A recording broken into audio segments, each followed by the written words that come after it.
Smiles for sale. This is suitable for you. Yes sir అన్నది రేవతి చిరునవ్వుతో.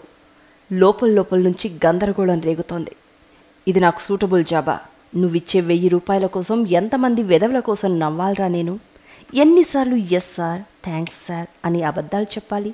నేను చెయ్యని తప్పుకు సారీ సార్ అని ఎంత అణుకువ చూపించాలి? Nothing doing. నువ్వు చెప్పినట్లు చెయ్యనుగాక చెయ్యను. రేవతి ఫైల్ చేతిలోకి తీసుకుంది. రేపు మార్నింగ్ 7కి అటెండ్ అవుతాను సార్.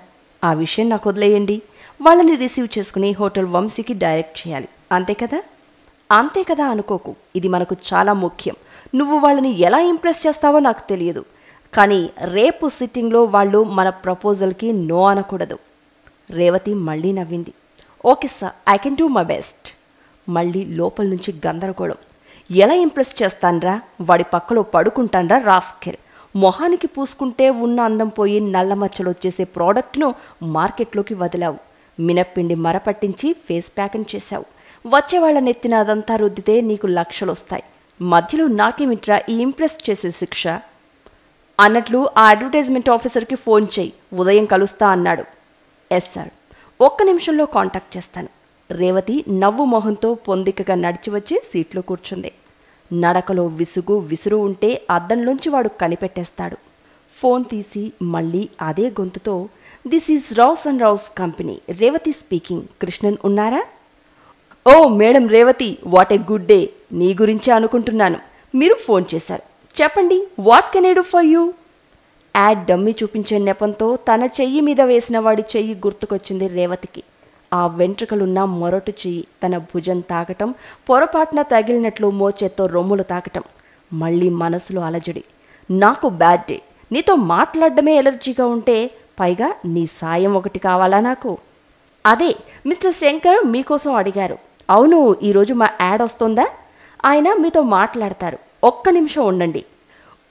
ఉండు రేవతి, ఆయనతో నేను మాట్లాడతాలే. కానీ ఏంటి కబుర్లు? సాయంత్రం ఏంటి నీ ప్రోగ్రాం? ఏముంది, మామూలే. ఇంటికి పోవటం, వండుకోవటం, తిని చదువుకుంటూ పడుకోవటం. అబ్బా, ఎంత కలర్ఫుల్ లైఫ్. టెన్షన్స్ లేకుండా చదువుకుంటూ. మళ్ళీ రేవతి నవ్వింది. సాయంత్రం ప్లూటిస్ట్ చౌరాసియా ప్రోగ్రాం ఉంది. నాకు విఐపి పాస్ వచ్చింది. మీకు ఇంట్రెస్ట్ ఉందా? మనసు ఒక్క నిమిషం గాల్లో తేలింది. వేణుగానంలో తేలిపోదామన్న ఫీలింగ్ వచ్చింది. కానీ పక్కనే కృష్ణన్ గాడు వాడి బొచ్చు చెయ్యి. అంతకంటే కిరోసిన్ కంపు కొడుతున్న రూమ్లో వంటొండుకోవడం బెటర్. సారీ సార్, నాకు ఆఫీస్ వర్క్ ఉంది. సార్ నన్ను వేరే చోటికి వెళ్ళి రమ్మన్నారు. ఉండండి, సార్తో మాట్లాడండి. మరో మాటకు అవకాశం ఇవ్వకుండా కనెక్షన్ ఇచ్చేసింది రేవతి. క్షణం తీరిక లేకుండా వరదలా ఫోన్లు. అవును sir. Yes sir. No sir. Madam, ఇది రావ్స్ అండ్ రావ్స్ కదా? మీ స్వీట్ 16 ఫేషియల్ గురించి బస్టాండ్లో టీవీలో చూశానండి. అప్పటి నుంచి వాడుతున్నా.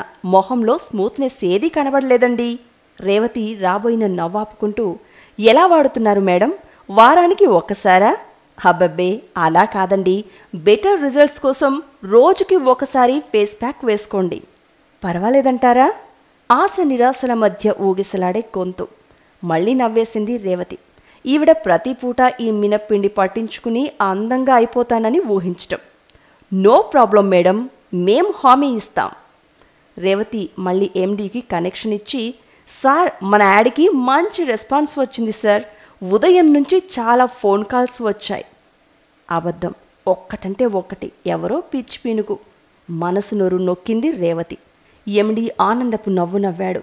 జనాన్ని పిచ్చి వెధవలను చేశాను కదా అనే నవ్వు. ఎదుటివాడి అమాయకత్వం మనకి డబ్బు రూపంలో ఉపయోగపడుతోంది కదా అని నవ్వు. You are so efficient Revathi. Your face is suitable for our product. Thank you sir. ఆ రోజు ఆ యాడ్ తీసేటప్పుడు ఆ ఫేస్ ప్యాక్ పూసుకున్నాక అట్లపిండి మొహం మీద అతుక్కుపోయిన ఫీలింగ్, అది కడిగేయగానే వచ్చిన ఆపుకోలేని నవ్వు ఆ యాడ్కి లైఫ్. అట్లపిండి గుర్తు రావటం, వెంటనే నవ్వు రావటం. నవ్వు ఆపుకోలేక బుగ్గలు చెవులు ఎర్రబడిపోయి యాడ్ బ్రహ్మాండంగా వచ్చింది. ఇది స్వీట్ 16 ప్రభావం అనే యాడ్లో తను కులికిన కులుకు, కనురెప్పలార్పుతూ ఒళ్లంతా కదిలిస్తూ జనం మీద వేసిన సమ్మోహనాస్త్రం. మొహం మీద రాసుకునే శుద్ధకి ఒళ్లంతా వణికిస్తూ భుజాలు పొట్ట చూపించడం ఎందుకురా చెవల వెదవా అని ఒక్కరూ అడగరేం. మొహం మీద నవ్వు కరిగిపోయేంత ఉక్రోషం వచ్చిన సమయంలో సూర్యకళ లైన్లోకొచ్చింది. ఒసే రేవతి, నా ఉద్యోగం పోయిందే అంది రొప్పుకుంటూ. రేవతి గుండె జల్లుమంది. ఎందుకే అంది ఆదుర్దాగా. నా మొహం ఉద్యోగం ఎవడో కంప్లైంట్ ఇచ్చాడు. ఏమిటా విషయం?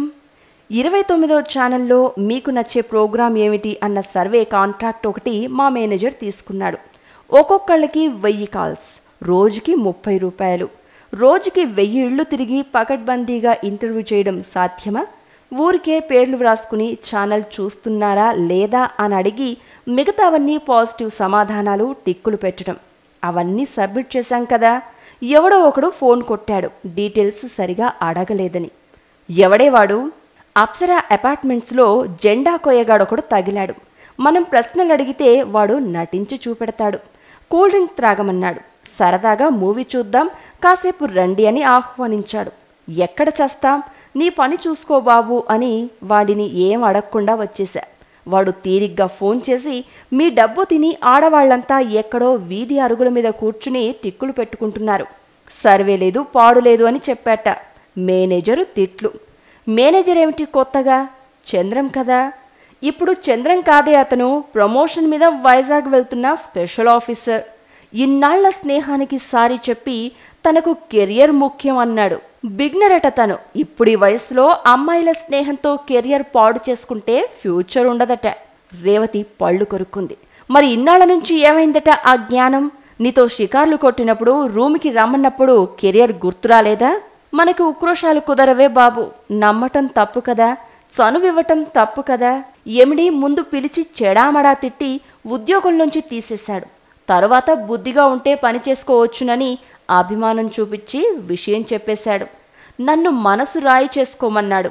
ఇప్పుడు ఎలాగేమిటి? నేను ఇంటికి పోతున్నా, నువ్వు కూడా పెందరాలేరా ఫోన్ పెట్టేసింది సూర్యకళ. ఉసూరు మంది రేవతి. ఎదురుగా అద్దాల్లోంచి రివాల్వింగ్ చైర్లో వెనక్కి వాలి అటూ ఇటూ కదులుతూ మాట్లాడుతున్న ఎండి శంకర్ కనిపిస్తున్నాడు. ఎంత ఆనందం, ఎంత నిశ్చింత ఆ మొహంలో! ఆ కూర్చోటంలో ఎంత దర్జా! ఆ మొహంలో ఏ గొప్ప కనిపించదు. 1000 మందిలో ఒక మామూలు ప్రత్యేకత లేని ముఖం. కానీ ఆ కళ్ళలో ఇతరులని శాసించగలిగే అధికారం. డబ్బుకి ఇంత శక్తి ఎలా ఉంది? రేవతి వణికింది. మళ్ళీ ఫోన్ మోగింది. లుక్ రేవతి, లంచ్ తీసుకున్నాక నువ్వు కిషోర్కి హెల్ప్ చేయి. నీ ప్లేస్లోకి ఉమని రమ్మను. రేవతి పళ్ళు కొరుక్కుంది. అకౌంట్స్ చెక్ చేసేందుకు కిషోర్ వస్తాడు. ఆ వేళకి తను అక్కడ ఉంటే కిషోర్ గంటల తరబడి ఉండిపోతాడు. ఉమా పెద్దావిడ. ఆవిడతో కిషోర్ ఎంతసేపు మాట్లాడతాడు?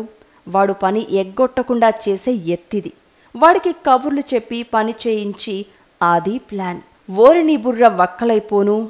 లంచ్ బాక్స్ తీసి చల్లారిపోయిన అన్నం, బీరకాయ కూర చచ్చినట్లు తిని మొహం కడుక్కుని మళ్ళీ కొత్త నాటకానికి వేషం వేసుకుని, hello Kishore. Oh Revathi, what a surprise! నీతో కలిసి పని చేయవలసి వస్తుందని తెలిస్తే ఉదయమే హాజరైపోయేవాడిని.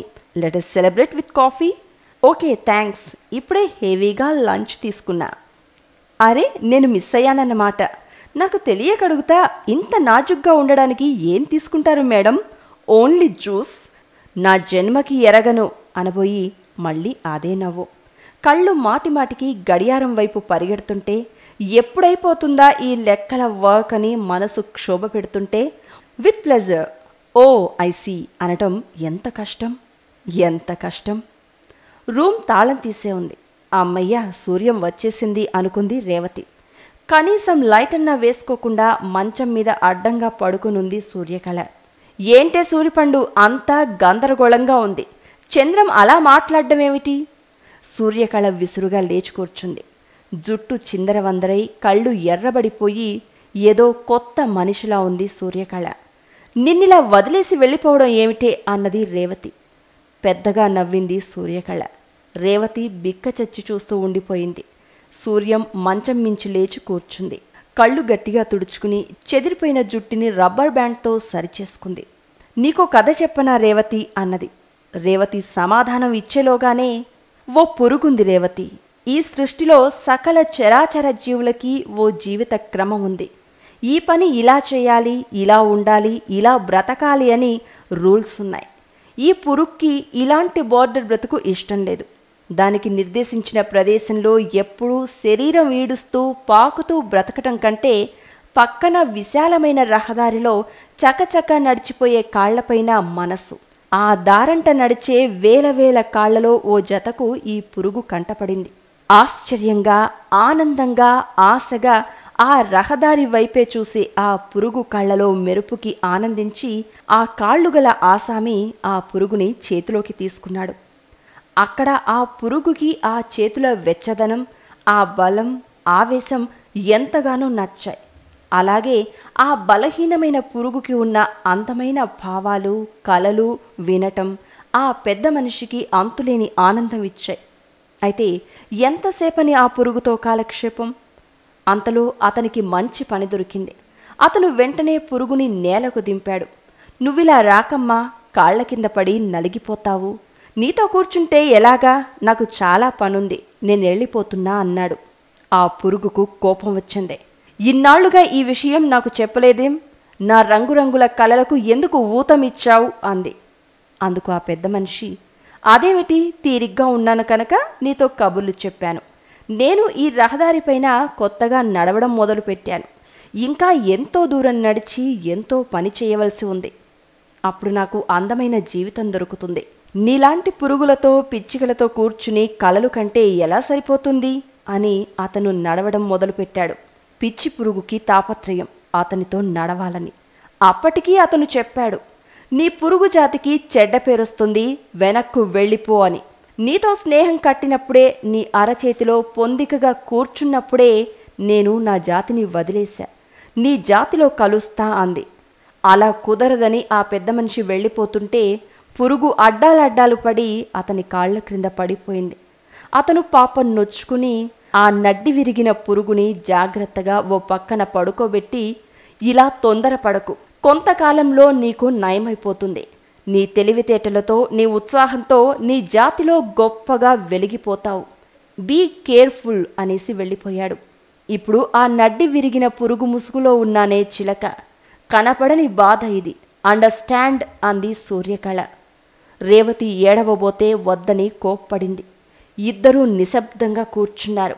అస్తమానం ఉద్యోగం నవ్వు నవ్వుతాం కదా, మన సొంతానికి నవ్వులెందుకు ఉండవే సూర్యం అన్నది రేవతి. ఏమో అన్నది సూర్యం.